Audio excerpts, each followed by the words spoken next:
संरचना अर्थात structure of cell के बारे में बताएंगे। तो चलिए शुरू करते हैं। दो चित्र आपके सामने दिखाए गए हैं। पहला वाला पादप कोशिका का है, दूसरा वाला जंतु कोशिका का है। दोनों के स्ट्रक्चर एक साथ समझेंगे। तो सबसे पहली जो लेयर है पादप कोशिका में कोशिका भित्ति की है, सेल वॉल की है, यानी सभी पादप कोशिकाओं के चारों तरफ निर्जीव पदार्थ की बनी एक परत पाई जाती है जिसे कोशिका भित्ति कहा जाता है। कोशिका भित्ति किस चीज की बनी होती है? निर्जीव पदार्थ की। और कौन से पदार्थ की? तो सेल्यूलोज की बनी होती है। कोशिका भित्ति बहुत सारे एग्जाम्स में पूछा जाता है किस पदार्थ की बनी होती है, तो बताएंगे सेल्यूलोज की बनी होती है। और कोशिका भित्ति अथवा सेल वॉल केवल प्लांट सेल में पाई जाती है, केवल पादप कोशिकाओं में होती है। जंतु कोशिका अथवा एनिमल सेल में कोशिका भित्ति अथवा सेल वॉल नहीं पाई जाती है। अगर इसके कार्य की बात की जाए तो इसका कार्य कोशिका को निश्चित आकार व दृढ़ता प्रदान करना होता है। निश्चित आकार और दृढ़ता यानी कठोरता प्रदान करना होता है। अधिक जानकारी के लिए आप मेरे चैनल से कोशिका भित्ति वाला वीडियो देख लीजिए। और इसी में अंदर की तरफ अगर देखा जाए, इसी कोशिका भित्ति में अंदर की तरफ अगर इस लेयर को देखा जाए तो यह लेयर क्या होती है? इसे कोशिका कला कहते हैं, या कह लीजिए कि प्लाज्मा झिल्ली कहते हैं। यानी कोशिका कला मतलब सेल मेम्ब्रेन, प्लाज्मा झिल्ली यानी प्लाज्मा मेम्ब्रेन कहा जाता है, जो ये अंदर वाली है। और कोशिका के अंदर ये पूरा जो देख रहे हैं आप, ये पूरा जीवद्रव्य अथवा प्रोटोप्लाज्म कहलाता है। इसे जीवद्रव्य अथवा प्रोटोप्लाज्म कहते हैं। और इस जीवद्रव्य अथवा प्रोटोप्लाज्म को दो भागों में बांटा गया है। दो, पहला साइटोप्लाज्म यानी कोशिका द्रव्य में, और दूसरा केंद्रक में। पहला कौन सा है? कोशिका द्रव्य में बांटा गया। दूसरा ये जो केंद्रक बीच में है। सभी कोशिकाओं में सजीव कोलाइडी पदार्थ को जीवद्रव्य या प्रोटोप्लाज्म कहते हैं। जो सजीव कोलाइडी पदार्थ होता है उसे ही जीवद्रव्य या प्रोटोप्लाज्म कहा जाता है। हक्सले के अनुसार, वैज्ञानिक हक्सले के अनुसार जीवद्रव्य जीवन का भौतिक आधार है। ये किसने कहा? हक्सले ने कहा था कि फिजिकल बेसिस ऑफ लाइफ। किसने कहा था? हक्सले ने। और डुजार्डिन वैज्ञानिक थे, डुजार्डिन ने इसे सारकोड नाम दिया था। किसको?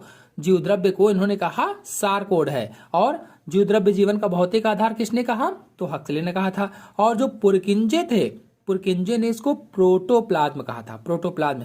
इसी कोशिका द्रव्य में कोशिका के बहुत से अंगक पाए जाते हैं। आप देख भी रहे हैं कोशिका द्रव्य में बहुत सारे कोशिका के अंगक फैले हुए हैं, या कह लीजिए कि उसी में टहलते रहते हैं इधर उधर, यानी सेल ऑर्गेनेल्स पाए जाते हैं। अंगक यानी इसी में सेल ऑर्गेनेल्स होते हैं। ये जो बड़ी बड़ी सी संरचनाएं आप देख रहे हैं, ये संरचनाएं रिक्तिकाएं कहलाती हैं। इनको क्या कहते हैं? रसधानी अथवा रिक्तिका कहा जाता है।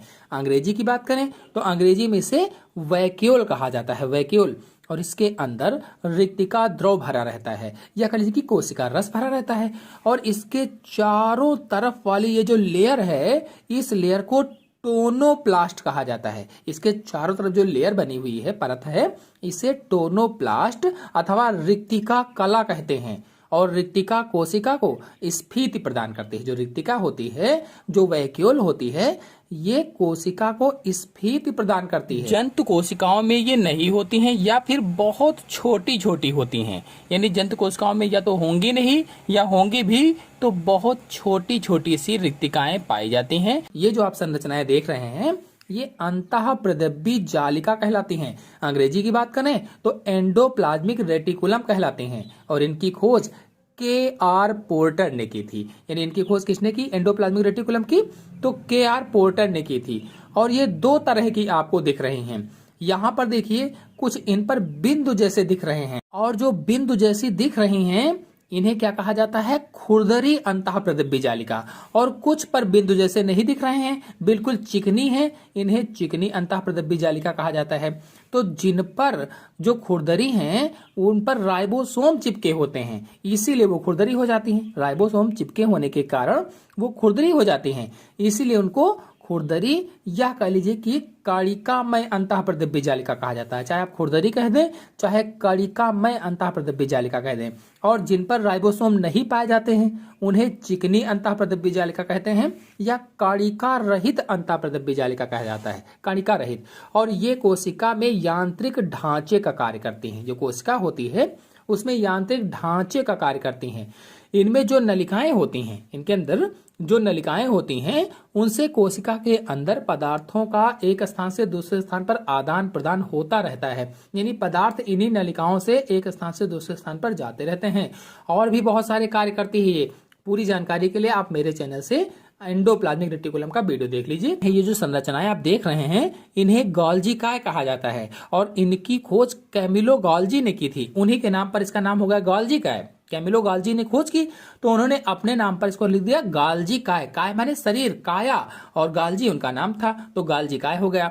और इसे गाल्जी कॉम्प्लेक्स भी कहा जाता है। गाल्जी उपकरण के नाम से भी इसको जाना जाता है अथवा डिक्टियोसोम के नाम से भी जानते हैं। सभी नाम जान लीजिए। गाल्जी काय कहते हैं, गाल्जी कॉम्प्लेक्स कहते हैं, गाल्जी उपकरण कहते हैं अथवा डिक्टियोसोम भी कहा जाता है। और ये कोशिकीय पदार्थ का श्रावण एवं संचयन करते हैं। जो गाल्जी काय होते हैं कोशिकीय पदार्थ का श्रावण और संचयन करते हैं। सेल डिवीजन के टाइम सेल प्लेट भी बनाते हैं। जब सेल डिवीजन होने लगता है, कोशिका विभाजन होने लगता है, उस समय सेल प्लेट का निर्माण भी यही करते हैं और उत्सर्जी पदार्थों को कोशिका से बाहर भी निकालते हैं। और ये लाइसोसोम ये केवल जंतु कोशिकाओं में पाए जाते हैं। जो लाइसोसोम ये वाले हैं ये केवल जंतु कोशिकाओं में पाए जाते हैं, पादप में नहीं होते हैं। या कह लीजिए कि पौधों में कुछ विशेष प्रकार की कोशिकाओं में ही पाए जाते हैं, बाकी सभी जंतु कोशिकाओं में पाए जाते हैं। हिंदी में इन्हें लयनकाय बोला जाता है। लाइसोसोम को हिंदी में लयनकाय बोला जाता है और इनकी खोज डी डवे ने की थी। डी डवे ने। और इन्हें आत्मघाती थैली के नाम से भी जाना जाता है। अंग्रेजी में कहें तो सुसाइडल बैग भी कहा जाता है। आत्मघाती थैली किसे कहते हैं तो लाइसोसोम को अथवा लयनकाय को कहा जाता है। और इसका प्रमुख कार्य कोशिका के भोज्य पदार्थों व खराब पदार्थों का अपघटन करना। कोशिका में जो भोज्य पदार्थ होते हैं उनका और जो खराब पदार्थ होते हैं जो कोशिकाएं टूट फूट जाते हैं उन सब का ये अपघटन करता है। और ये तारक काय या सेंट्रोसोम है। ये सेंट्रोसोम केवल जंतु कोशिकाओं में पाए जाते हैं। जो तारक काय है अथवा सेंट्रोसोम है ओनली जंतु कोशिकाओं में पाए जाते हैं। और आपको बता दें कि इनका कार्य कोशिका विभाजन में हेल्प करना होता है। कोशिका विभाजन के समय तर्क या स्पिंडल को बनाना होता है जब कोशिका विभाजन होने लगता है। और पादप कोशिकाओं में कुछ कवक और शैवालों में ही पाए जाते हैं। केवल जंतु कोशिकाओं में पाए जाते हैं मैंने बताया। लेकिन अगर पादप कोशिका की बात की जाए तो पादप कोशिकाओं में कुछ कवकों में अथवा कुछ शैवालों में ही पाए जाते हैं। इनकी खोज टी बाबेरी ने की थी। टी बाबेरी ने इनकी खोज की थी। और ये जो आप सूत्रनुमा संरचनाएं देख रहे हैं इन्हें माइटोकांड्रिया कहा जाता है। माइटोकांड्रिया। इनकी खोज कोलिकर ने की थी। कोलिकर ने। अल्टमान ने कोशिकाओं में इनकी उपस्थिति को केवल बताया था। खोज किसने की? कोलिकर ने की। और जो बेंडा थे, बेंडा ने इनको माइटोकांड्रिया नाम दिया था।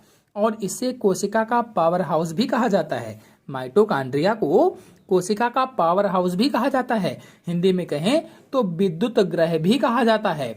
और ये कोशिका के अंदर होने वाले ऑक्सीश्वसन का स्थल होते हैं। यहीं पर कार्बोहाइड्रेट व वसा के ऑक्सीकरण से ऊर्जा उत्पन्न होती है। और ये लवक हैं या प्लास्टिड्स हैं। लवक की खोज हेकल ने की थी। इसके बाद जो सिम्पर थे, सिम्पर ने इनका नाम प्लास्टिड्स कहा था। प्लास्टिड्स। और ये केवल पादप कोशिकाओं में पाए जाते हैं। ओनली प्लांट सेल में पाए जाते हैं। जो हरे रंग के लवक होते हैं इन्हें हरित लवक कहा जाता है अथवा क्लोरोप्लास्ट कहा जाता है। जो पेड़ पौधों के सभी हरे भागों में पाए जाते हैं और प्रकाश संश्लेषण क्रिया के द्वारा भोजन का निर्माण करते हैं, हम सभी लोग जानते हैं। और एक जो बिना रंग वाला होता है, कोई भी रंग नहीं होता, ऐसा लवक होता है जिसे रंगहीन लवक या आवर्णी लवक कहा जाता है। और ये कहाँ पाया जाता है तो पौधों के रंगहीन भागों में पाया जाता है। और तीसरे वाले जो होते हैं रंगीन होते हैं लवक, उन्हें वर्णी लवक कहा जाता है। और ये पौधों के रंगीन भागों में मिलते हैं जैसे फल है, फूल है आदि में। और कोशिका के अंदर अत्यंत सूक्ष्म कण जो आप देख रहे हैं, सबसे सूक्ष्म कण, इन्हें राइबोसोम कहा जाता है। राइबोसोम। इनकी खोज पैलेड ने की थी। पैलेड ने। और इनका कार्य प्रोटीन का संश्लेषण करना होता है, यानी प्रोटीन को बनाना होता है।